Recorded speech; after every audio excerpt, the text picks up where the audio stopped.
Bonjour. Après avoir introduit la notion d'échantillonnage, on va considérer une autre notion qui est incontournable en statistique, à savoir celle de l'estimation. Pour expliquer cette notion-là, on va considérer des notations bien précises.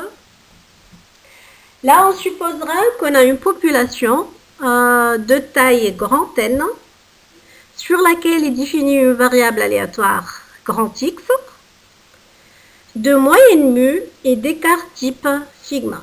Donc, le but ici, c'est d'estimer ou d'approcher les valeurs de mu et de sigma entre autres. On va tirer avec remise un échantillon de taille petit n, donc x1, x2 jusqu'à petit n de cette population. Et on cherche à estimer, par exemple, la valeur de mu dans ce cas à l'aide de cet échantillon-là, à l'aide des valeurs observées au niveau de cet échantillon. Donc, intuitivement, une approximation de mu serait la moyenne arithmétique x bar, qui est égale à la somme des xi divisé par n. Supposons qu'on est en train d'effectuer des tirages aléatoires avec remise. Alors, dans ce cas, on peut obtenir plusieurs échantillons que je vais indexer ici par 1, 2, etc. Et du coup, donc, les valeurs xi peuvent être considérées comme étant des observations de variables aléatoires, grand xi, qui vont avoir bien évidemment la même loi que x. Et étant donné que les tirages sont avec remise, alors les variables aléatoires xi vont être indépendantes. Du coup, donc, on obtient n variables aléatoires indépendantes identiquement distribuées, dites échantillon aléatoire ou échantillon tout court. Donc, comme on vient de le dire, les variables aléatoires x1, x2 jusqu'à xn constituent ce qu'on appelle un échantillon. Donc, ce sont des variables aléatoires qui sont indépendantes et identiquement distribuées. Maintenant, toute application définie sur l'échantillon est dite statistique. Donc, une statistique, ça n'est autre qu'une variable aléatoire qui s'écrit en fonction de l'échantillon x1, xn.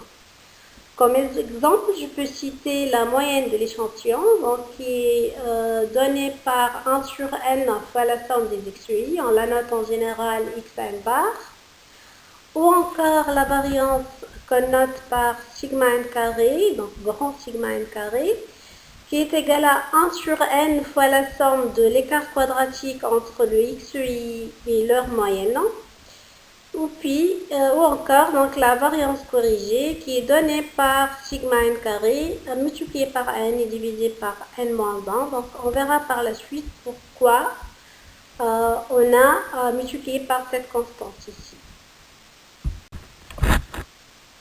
Donc là, il faut faire attention. Il ne faut pas confondre les statistiques qui sont en fait des variables aléatoires, donc des applications, avec les valeurs numériques que prennent ces variables-là. Donc, comme on a toujours vu, on note les variables aléatoires par des lettres capitales en général, donc grand X, grand Y, etc. Et les valeurs numériques par des lettres minuscules. Donc, on maintient cette notation-là. On arrive maintenant aux paramètres de la distribution de la moyenne de l'échantillon xn bar. Ici, on va utiliser la linéarité de l'espérance. On a donc l'espérance de xn bar. C'est égal à 1 sur n fois la somme des espérances. Mais comme les variables sont identiquement distribuées, alors elles admettent toutes la même espérance mu. J'obtiens donc E de xn bar, c'est égal à n fois mu divisé par n. Et donc, ce n'est autre que mu qui est l'espérance de la variable x. Pareil ici pour la variance. On sait que la variance d'une somme de variables aléatoires indépendantes, donc ce n'est autre que la somme des variances. Et si je multiplie donc une variable aléatoire grand X par une constante A, alors la variance de A fois X est égale à A au carré fois la variance de X comme on le sait. Donc, alors dans ce cas, je vais avoir la variance de xn bar qui est égal à donc, la somme des variances, la somme de sigma carré, divisé par n carré. Donc ça donne n fois sigma carré divisé par n carré. J'obtiens sigma carré divisé par n. Et bien évidemment, l'écart type de la moyenne, qui est également appelé erreur type de la moyenne, n'est autre que la racine de la variance. Donc j'obtiens sigma divisé par la racine de n. Comme les variables aléatoires x et y sont indépendantes et identiquement distribuées, alors je peux bien appliquer le théorème central limite dans ce cas, qui me permet de dire que la loi de x n bar se rapproche d'une loi normale de moyenne mu et de variance sigma carré divisé par n. Autrement dit, que la loi de x n bar moins mu divisé par sigma sur racine de n converge vers une loi normale centrée réduite. Donc, il s'agit ici de la convergence en loi, bien évidemment. Ce résultat est très intéressant dans le sens où il peut être appliqué à n'importe quelle distribution. Donc là, on n'a aucune exigence sur la distribution de x et on se ramène toujours à la loi normale centrée réduite, qui est donc une loi qu'on connaît très bien et qu'on sait travailler avec.